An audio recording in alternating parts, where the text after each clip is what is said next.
Vous avez appris qu'il a été dit, œil pour œil, dent pour dent. Mais moi, je vous dis de ne pas résister aux méchants. Si quelqu'un te frappe sur la joue droite, présente-lui encore la joue gauche. Si quelqu'un veut plaider contre toi et prendre ta tunique, donne-lui encore ton manteau. Si quelqu'un te force à faire 1000, fais-en encore 2000 avec lui. Bien-aimé, je paraphrase comme ça Matthieu 5, du verset 38 au verset 41. Et c'est le Seigneur Jésus-Christ de Nazareth qui parle. Bienvenue sur 7 minutes plus avec la prophétesse Déborah, servante de l'Éternel, mère des nations, mais aussi et surtout ta servante. Je suis enseignante bien-aimée de formation, de profession. Et ces jours-ci, c'est terrible avec les problèmes de violence dans les établissements scolaires. Je t'assure, bien-aimé, même ceux qui se disent enfants de Dieu ne se laissent pas aller. Ils ne se laissent pas massacrer. Donc, quand on leur fait quelque chose, il faut absolument rembourser. Il faut rendre la monnaie de la pièce, bien-aimé. Ils réagissent avec violence, c'est des bagarres. Au point où même les autorités, ils ne prennent pas part. Il y en a même qui, au-delà de l'établissement, se donnent des rendez-vous de ce qu'ils appellent le retour de la chose. Donc, en fait, ils vont organiser des bagarres groupées où ils vont chercher des gens qui vont venir, n'est-ce pas, les appuyer, les défendre, bref, les venger, entre guillemets. Or, la parole est claire là-dessus, bien-aimés. Et cette violence conduit à beaucoup de dégâts. Nous avons vu des enfants qui se sont blessés. La semaine passée encore, je vivais de ce genre de choses. Des enfants qui se sont blessés. Des enfants qui ont arraché les objets des uns des autres, ainsi de suite, déchiré des tenues et ainsi de suite. Si vous voyez ça, vraiment, c'est terrible. On dirait que ces enfants ont pris de la drogue. Bien-aimés, prions pour nos enfants, ça ne va pas. La violence en milieu scolaire, ça ne va pas. Il faut faire quelque chose. Il faut travailler. Il faut prier dans ce sens. L'éducation que nous donnons à nos enfants, c'est très important. Quand l'enfant est habitué à voir la violence à la maison, partout, autour de lui, au quartier, c'est comme ça que cet enfant répercute cette violence-là.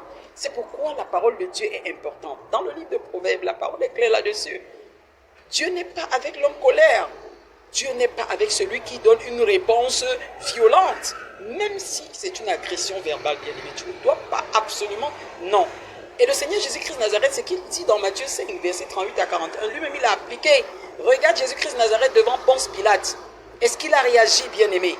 Tous les soufflets qu'on lui a donnés, il répondait posément. Quand Ponce Pilate lui dit, tu es d'où? Il ne répond pas. Ponce Pilate lui dit, toi tu ne réponds pas, sachant que moi j'ai le pouvoir de vie et de mort sur toi. Qu'est-ce qu'il dit? Si tu as le pouvoir sur moi, c'est parce qu'il t'a été donné d'en haut. Si ce n'était pas le cas, tu ne l'aurais pas. Mais ceux qui m'ont livré à toi pêchent encore plus que toi. Et Pilate a été adouci, il a été apaisé. Ce qui fait que lui-même, il n'a pas pris une résolution, n'est-ce pas, draconienne, violente vis-à-vis de Jésus. La douceur, bien-aimé. À quoi nous sert-il de vouloir démontrer absolument aux autres que non, on peut faire plus que ce qu'ils nous ont fait. On peut réagir. Non, ce n'est pas parce qu'on me voit comme ça, on pense que tu fais ça par rapport à quoi?